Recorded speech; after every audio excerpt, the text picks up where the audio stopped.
Welcome guys, welcome to my YouTube channel. अभी जो आपने एक इंस्टाग्राम की क्लिप देखी, वो एक फोटो है, एक क्लिप है, जिसके अंदर एक हमारे अम्बेडकरवादी भाई ने कहा है कि अगरबत्ती जला के घंटा बजाने से अच्छा है कि बल्ब जला के पढ़ाई कर लो, गुलामी से आज़ादी मिल जाएगी। उनके इस तर्क पे मेरे कुछ प्रश्न हैं कि अगर गुलामी से आज़ादी मिल जाती है स्कूल जाने से, तो फिर गुलामी करने के लिए, नौकरी करने के लिए स्कूल पूरी होने के बाद इतने सारे लोग क्यों भटक रहे हैं? आखिर तो सरकार की नौकरी भी तो एक प्रकार की गुलामी है, उसका नाम ही नौकरी है उसका तो। और एक दूसरी सबसे महत्वपूर्ण बात, अगरबत्ती जला के घंटा बजाने वाले जो लोग हैं ना, वो सहयोग की भावना सीखते हैं। क्योंकि वहां पे जब वो जाते हैं, ऐसे जब वो काम करते हैं, चींटी को आटा डालते हैं, पक्षी को दाना डालते हैं, कुत्ते को रोटी डालते हैं, मंदिर के बाहर जब जाते हैं ना, तो गरीबों को रोटी देते हैं, गरीब और मजबूरों को एक दो पैसा देते हैं। स्वाभाविक व्यक्ति वहां पे सहयोग सीखता है, उसके अंदर मानवता की भावना विकसित होती है।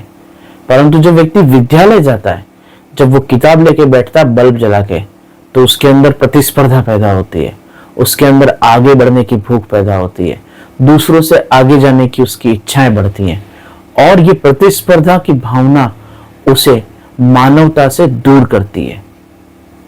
ये सच बात है कि मानव के अंदर प्रतिस्पर्धा की भावना होती है, और प्रतिस्पर्धा की भावना एक मानवीय गुण है, लेकिन प्रतिस्पर्धा की भावना व्यक्ति को मानवता से दूर भी करती है। वो प्रतिस्पर्धा की भावना जो किताबें पढ़ के परीक्षाएं देने से विकसित होती है, वो मनुष्य को ऐसा भी बना देती है कि दूसरे के अहित के बारे में, दूसरे के कष्ट के बारे में वो सोचना छोड़ देता है, केवल अपने आप को आगे बढ़ाने के बारे में सोचता है। किताबों का ज्ञान आपको तार्किक बना सकता है, बुद्धिमान बना सकता है, जानकारी देने वाला, बहुत ज्यादा तर्क वितर्क करने वाला बना सकता है, परंतु मानवता सीखने के लिए, दया की भावना विकसित करने के लिए, सहयोग की भावना विकसित करने के लिए आपको अगरबत्ती जला के घंटा ही बजाना पड़ेगा। मंदिर और धर्म ही वो क्षेत्र है जहां मनुष्य के अंदर ये भावनाएं आती हैं कि दूसरों की पीड़ा दूर की जाए, दूसरों को मदद की जाए। पेड़ को भी पानी देके उसकी भी चिंता करने की बात धर्म के पास ही है। चिड़िया को भी दाना देना, चींटी को भी दाना देना, ये बात धर्म के पास है। मंदिर के बाहर गरीब बैठे होते हैं, वो उस पैसे का दुरुपयोग भी कर लेते हैं, लेकिन उनको पैसा दे के उन गरीबों को मदद करने की भावना, जो घरहीन, धनहीन और पीड़ाओं में है, ऐसे लोगों की सहयोग करने की भावना धर्म के अंदर ही आती है, धर्म ही सिखाता है। हर चीज का अपना महत्व है। रात को आराम मिलता है, रात को नींद आती है, इसलिए रात सबको अच्छी लगती है। कोई दौड़ भाग नहीं, कोई टेंशन नहीं, सब सोना चाहते हैं। दिन को उठना पड़ता है, दिन को काम करना पड़ता है, तो वो दिन कभी कभी खलता है, कभी कभी पीड़ादायक लगता है, परंतु दिन बहुत जरूरी है। सुबह होनी, सूर्य का उदय होना बहुत जरूरी है। उसी प्रकार से धर्म रहित उच्छृंखल आचरण, जहां पे कोई रोक टोक ना हो, कोई चिंता नहीं हो, हम अपनी मनमर्जी कर सकें, स्वच्छंद पापाचार कर सकें, अच्छा लगता है। लेकिन धर्म का नियंत्रण जरूरी है। अगरबत्ती जला के जब आदमी घंटा बजा के सिर झुकाता है ना श्रद्धा से, तो उसके अहंकार का शमन होता है, उसके अहंकार का शमन होता है, उसके अंदर समर्पण की भावना आती है। और जब किताबें पढ़ता है बल्ब जला के, तो उसके अंदर अहंकार आता है कि मुझे पता है, मैं जानता हूं। उसके अंदर श्रेष्ठता का अभिमान जागता है। एक तरफ मनुष्य को अभिमान रहित बना के सरल और सौम्य बनाने की विद्या है, और दूसरी तरफ मनुष्य को जटिल, अहंकारी और आदेश देने वाला बनाने की विद्या है। दोनों की ही आवश्यकता है। जब व्यक्ति बहुत अभिमानी हो जाता है, तो दूसरों को दुख देता है, शोषण करता है।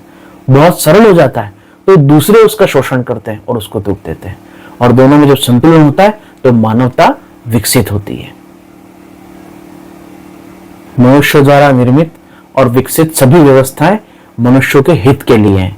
जिस प्रकार संविधान, कानून, ये सब मनुष्य के हित के लिए, उसी प्रकार धर्म भी मनुष्य के हित के लिए ही विकसित किया गया है।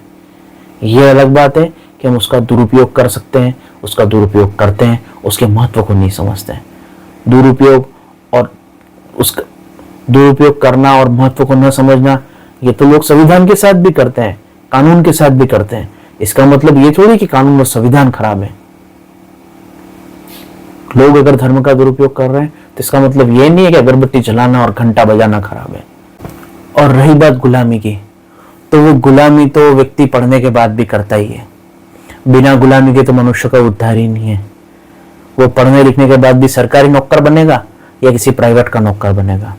व्यापार करेगा तो किसी को नौकर रख लेगा और व्यापार का खुद नौकर बन जाएगा। अपने व्यापार का खुद वो नौकर बन जाएगा। नौकर बने बिना, गुलाम बने बिना मनुष्य का उद्धार है कहाँ? इस गुलामी से निकलने के लिए ही जिसको मुक्ति या मोक्ष कहा जाता है, उसका सारा का सारा ज्ञान धर्म के पास है। दुनिया की सफलताएं तुमको गुलामी से आजाद नहीं कर सकती। तुम अपने मन के और इच्छाओं गुलाम हो जाते हो। घंटा बजा के अगरबत्ती लगाओगे, अगरबत्ती लगा घंटा बजाओगे ना, तो वो रास्ता जाता है वास्तविक मुक्ति की तरफ, फ्रीडम की तरफ, सच्ची आजादी की तरफ।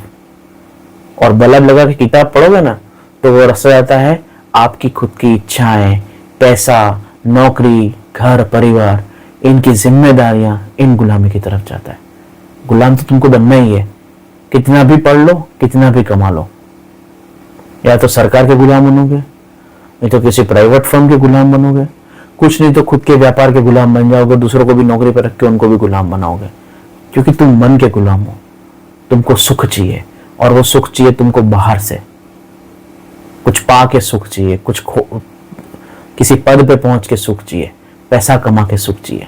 अगरबत्ती जला के, घंटी बजाने से वो रास्ता उस तरफ जाता है जहां वास्तविक आजादी है, जिसको मोक्ष कहते हैं, वास्तविक मुक्ति, खुद से भी आजादी, स्वयं से भी आजादी। और उसको समझने के लिए जितनी अक्ल चाहिए ना, उसका अभाव है तुम्हारे पास, सतत अभाव है, अत्यंत, यूं समझ लो कि है ही नहीं। और गुलामी तो तुमको करनी ही है, सबको करनी है। कोई ऐसा नहीं है जो इस गुलामी से मुक्त हो जाए, क्योंकि सबकी इच्छा है, सबकी जरूरत है, सबको एक दूसरे की जरूरत है। मालिक को नौकर की, नौकर को मालिक की है। तो अपनी बेवकूफी से आजाद हो जाओ और धर्म पे आक्षेप चढ़ाना बंद कर दो। क्योंकि जिस चीज के बारे में समझ नहीं हो ना, उस चीज के बारे में ज्यादा फालतू बुलबुल नहीं करना चाहिए। क्योंकि मुंह खुलते ही पता चलता है कि कितनी आपकी बुद्धि का स्तर है। आप जो बात कह रहे हो उससे चल जाता है पता। अगर चुप रहने में फायदा है। जय सिया राम, हर हर महादेव।